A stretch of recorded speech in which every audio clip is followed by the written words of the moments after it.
So yun guys, ito nga pala yung mga available natin na mga Pop Mart. So yung iba dito exclusive, galing pa sa Popland, yan sa Beijing. Exclusive lang yan sa Popland. Wala siya sa kahit anong Pop Mart, kahit saang country. So check natin. Unahin natin tong Spring Date. Ito yung Molly silicone bag. Ayan, sobrang cute niya. Available ito sa store natin. Then sa Yellow Basket, pwede nyo siyang i-add to cart. COD. Yan ang cute. Ito naka-open seal na siya. Naka-open na.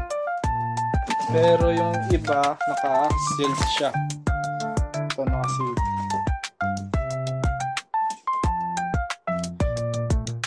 So, mag-try tayo. Mag-check tayo mamaya ng naka-sealed. Ay, naka-open na. So, silicone bag. Then, meron tayong Timber Workshop. Yung sa The Monsters. Blind box ito. Itong Timber Workshop.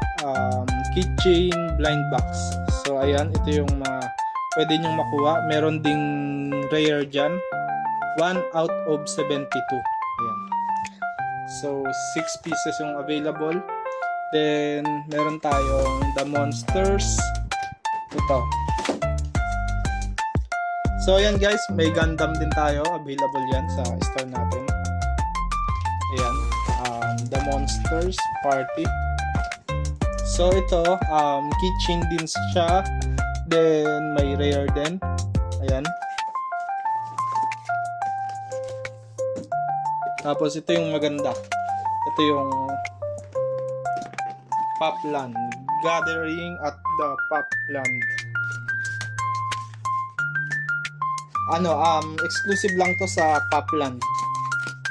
Sa Beijing. Ayan. Sa Popland lang to nabibili. Wala to sa kahit anong Pop Mart. Ayan. Lahat to blind box.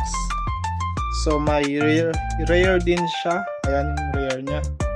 May secret. So ito, meron tayong Space Molly 100%.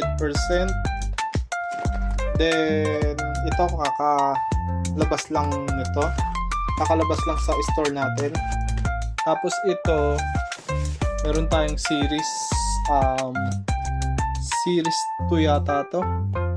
Series 3. Ayan. So, bawas na siya guys ng isa. Di pa natin na lalagay sa store natin, sa online store. May bumili na kagad. So, kanina ko lang to na add sa store natin. So, mabilis lang to siya guys. Then, pagpaubos na restock agad tayo. So, PM nyo lang guys kung may mga tanong kayo. Then, scroll nyo lang din yung mga store namin kasi may mga available tayong Gundam. Ayan. So, yun lang guys.